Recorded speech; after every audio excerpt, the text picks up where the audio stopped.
Hey guys, Ragnar54 here, and welcome back to another RuneScape video.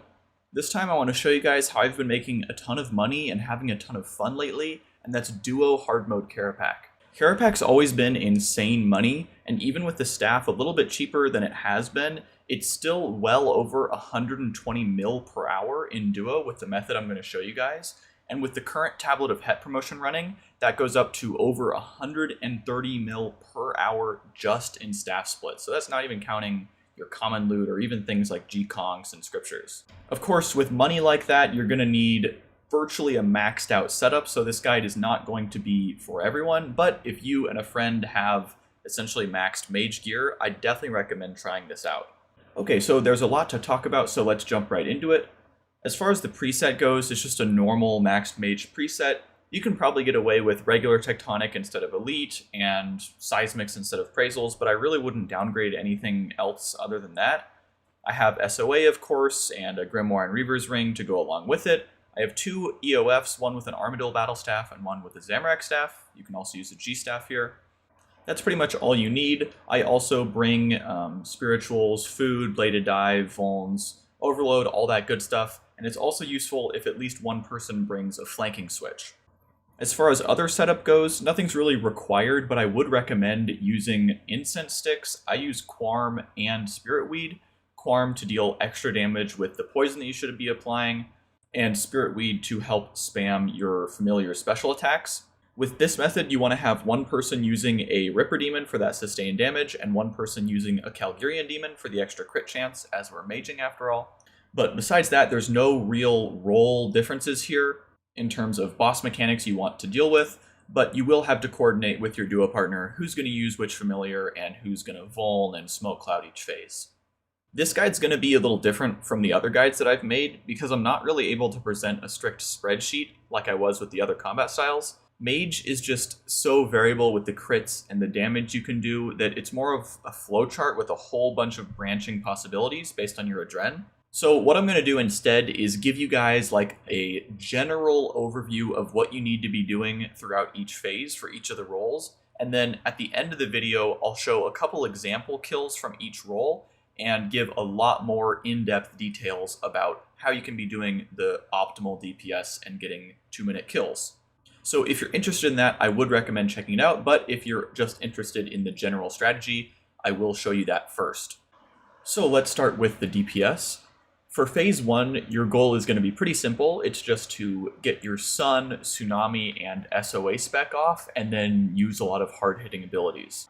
You want to Sun before the fight starts, pop your Adrenaline Renewal, and then use some strong basics until you can Tsunami, staff spec, use a couple more basics before you have to run under Kerapac to avoid the time threads, and then kind of go to town with your SOA spec. As you can see here, the general priority order for your thresholds should be Wild Magic first, then a 2-hit Asphyxiate if you have the Adren, and then a Tendrils. You want to make sure to get your Tendrils off pretty early if you want to be able to have it off cooldown for the next time you want to use it. So if you're getting kind of bad Adren, then I'd recommend prioritizing the Tendrils and maybe skipping a 2-hit Asphyx or even a Wild Magic if you get really unlucky. For phase 2, during the phase transition, you want to start off by charging a Detonate. Your goal here is to use as much of your Sun and Staff spec that's left as possible. So you want to use all your hard-hitting abilities at the very start of this phase, and then just use strong basics for the rest of it. So right about as the phase is going to start, you release your Detonate with an Auto and Omni power.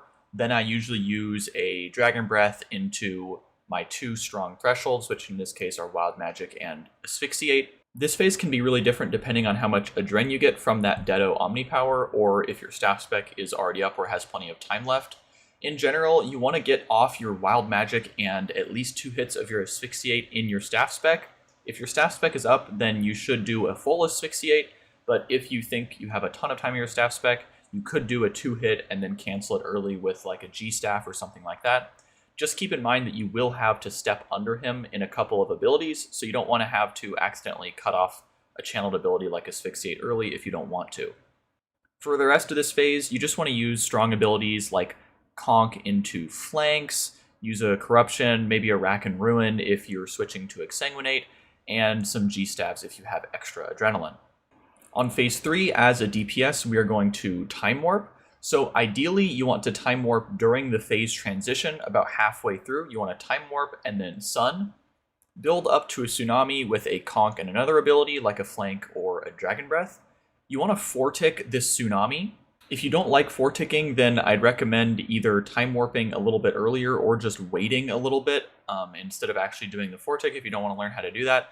It's because you need the Limitless in a couple of abilities, and if you use the Limitless too early, then it's going to expire and you won't have it for tendrils when you really need it. But anyway, after this tsunami, you want to Limitless Wild Magic, and then your time warp will end. You'll come back to 100% adrenaline, just in time to staff spec, throw out another wild magic, and step under the boss as he does the time threat attack. If you had a really fast P2 and you couldn't time warp Sun right away, you might have to Sun after 2 or 3 abilities into the phase. That's alright, just keep in mind that your stepping under is going to be at a different time, and you're not going to have the tendrils channel to rely on here, so you're going to have to time it a little bit better.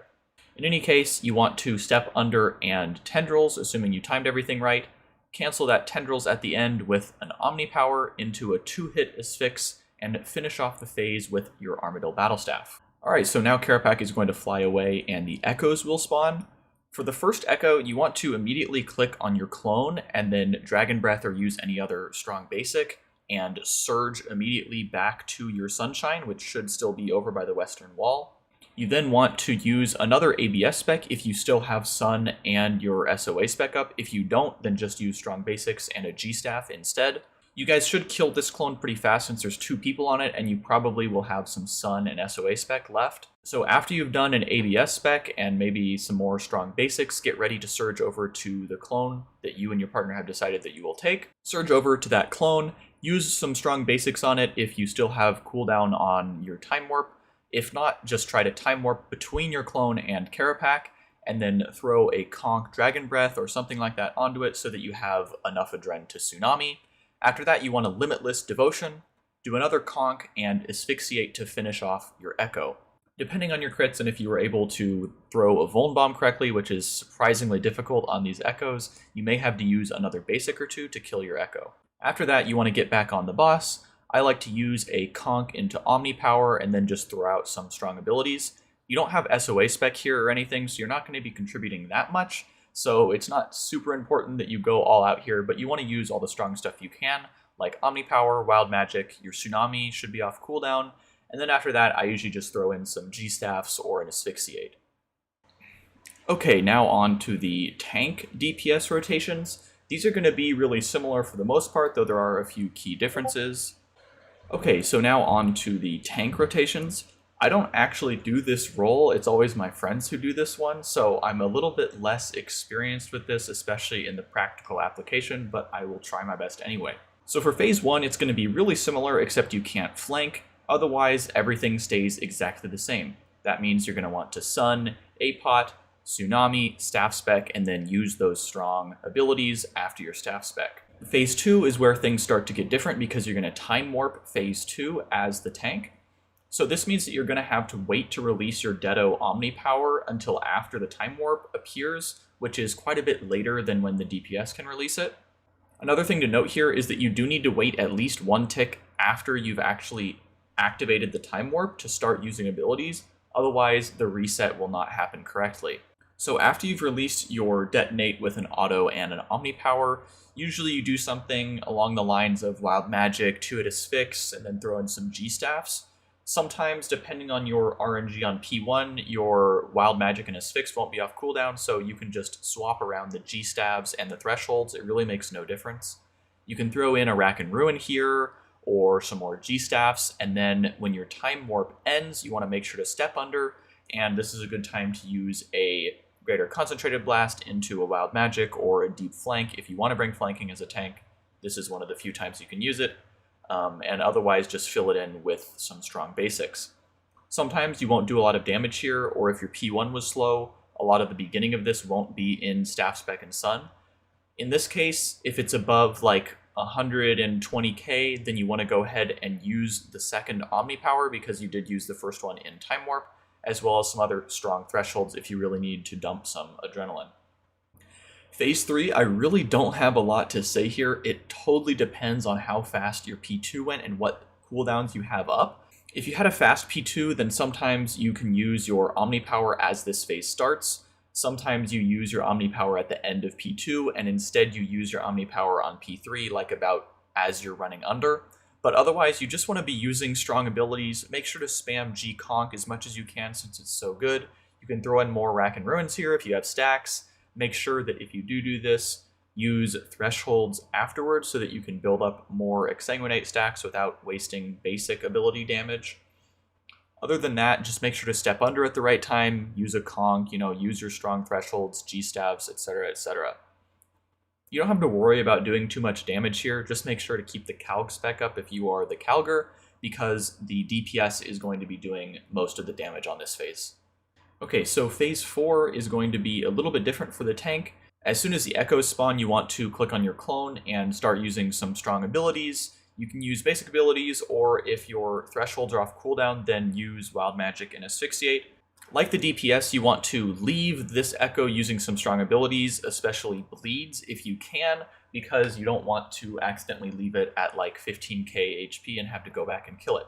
Magma Tempest is great for this, but if you don't have this, you can use a Corruption or a Combust. Head over to your echo and use an ability while you're walking or surging over there, and then Time Warp. After this, you want to staff spec Tsunami and then Limitless Tendrils. Right as your Time Warp is about to end, at the end of your Tendrils, you want to throw out an Omni Power. You'll shoot back to 100 Adren, and you want to immediately Metamorphosis. Depending on how good your hits were, your Echo may already be dead. If it's not, then you just want to throw on a Concentrated Blast or something like that. Right after you Metamorphosis, it's good to Limitless Devotion, and if your Echo isn't quite dead, then you can get the extension here. If you're full HP and confident you're not going to die, you don't have to do this, but sometimes it's better safe than sorry. After that, you want to get back on Kerapac, and assuming your Limitless is still up, you want to Tendrils as soon as possible, and then Omni Power. If you got a ton of Adren from your conk, then you want to swap the order of these, but if not, it's no big deal. After that, then you can Wild Magic, G-Staff, Tsunami, and do other strong abilities until it's dead. Alright, so that is the overview for both roles. I hope that was a good level of information, and if that's all you needed, then thank you for watching. But I am going to now go into way too much detail on some example kills and explain every single little thing, so if you are looking to gain more DPS and you already know how to do this, then this might be a good thing for you. I'm going to show you guys a pretty average kill here. It's not like everything went right and we got a PR, but it's not like we had to teleport out either, so I thought that would be a good thing to show you guys what happens in kind of an average case. Okay, so let's get right into it. So we're going to start off with the base surging, and I will surge in after him, take one step forward, and then sun. So I'm going to not be smoke clouding here. It's going to be my duo partner who's smoke clouding P1. I'm also not volning P1, but you will have to have someone do that. First thing I'm going to do is I'm going to wait to see his head pop up, and I'm going to target cycle auto conk. So you don't have to do this auto here, but it is a good idea. Of course, you could get a 2H auto here. My binds are not the greatest, so it's not easy for me to do this, so I just do a main hand auto since it's better than nothing. It doesn't contribute to your Insight Fear stack, so it's not absolutely necessary, but it's good practice, and whoever's going to be smoke clouding should be doing the same exact thing, but with smoke cloud instead of an auto attack. So after this, I will conk into a flank, and after that, I will switch to Exsanguinate as my main spell. You by no means need to be doing this when you're learning, but it is actually really nice for damage, and it does give you access to Rack and Ruin, which is a really strong ability. If you didn't know, having full stacks of Exsanguinate gives you 12% more damage on your basic abilities, and because you're pretty much spamming Conk and D-Breath throughout this whole fight, it actually is a lot of damage. The Conk and Impact will give you enough Insight Fear stacks to be able to use your Tsunami here, so you don't need more than that, and using the Tsunami will give you an Exsanguinate stack, so you might as well switch them after your second ability if you're going to switch them. So I will Tsunami and Staff Spec, switch back to my Reaver's Ring for a Conk, and here is where things start to get a little bit weird because you can get a ton of Adren or no Adren from this Conk. So if you get a ton of Adren, then you can just immediately go into your Wild Magic and Asphyx and Tendrils. If you don't get as much Adren, you may have to Dragon Breath here and then go into the other abilities, but we'll talk a little bit more about that in a second. Another thing to pay attention to here is how much adrenaline you gain from the ability after the conch.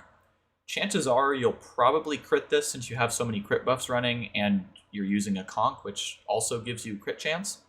If it does crit, or if some of the later hits of the conch crit, then your character is going to send out some auto attacks because you're under SOA spec here. This is important because each of these auto attacks does reset your auto attack cooldown. So if you don't get any crits here and you just gain a normal amount of adrenaline from your Dragon Breath after the concentrated blast, that means that you can 4-tick your next ability. And this is a lot of damage if you can, so you do want to do this if possible.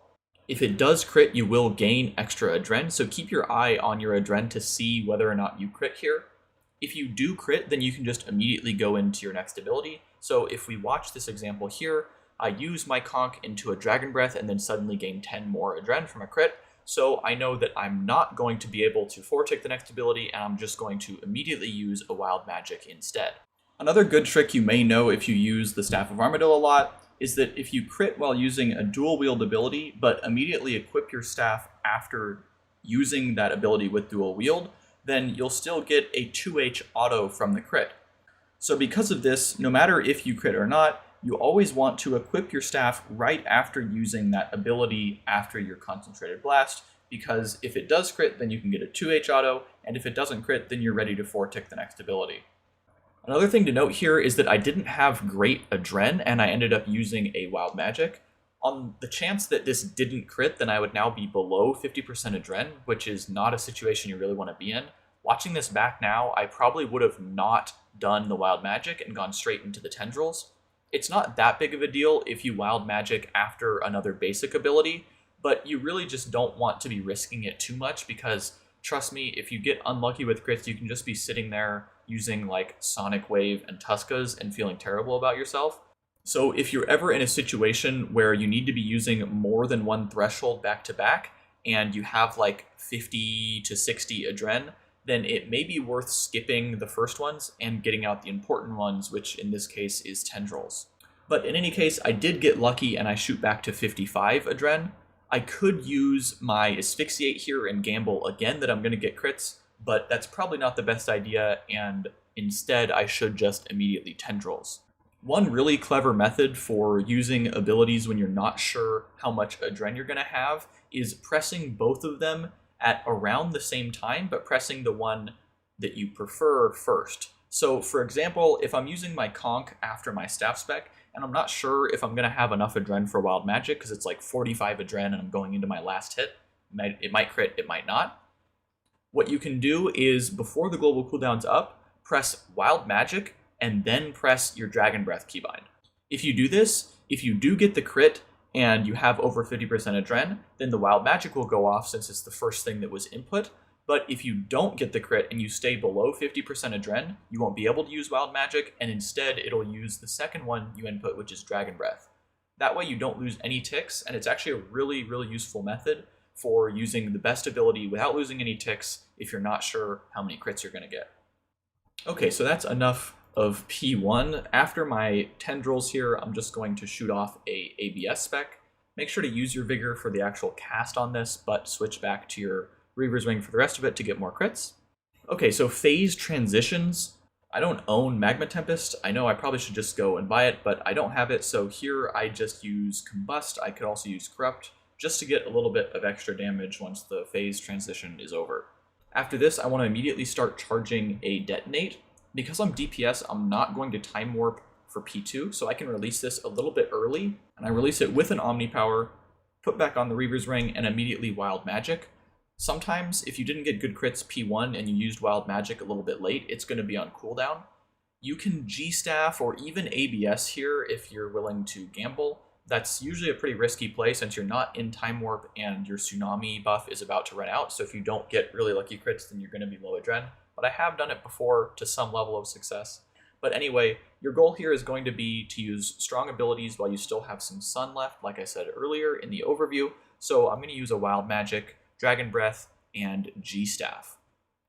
Then I'm going to conch into a deep flank, use my small flank, and then run under and use my Asphyxiate. If my Asphyxiate had been off cooldown earlier, I might have just followed up the Wild Magic or the G-Staff with an Asphyxiate and then done these flanks after that, but I didn't, so I just swapped them around, and that's kind of the name of the game here. You just kind of got to react to the situation you're in and adjust accordingly. So after the Asphyx, it looks like I'm going to use just some more strong abilities, gonna flank, Dragon Breath, etc., and end it off with a Rack and Ruin.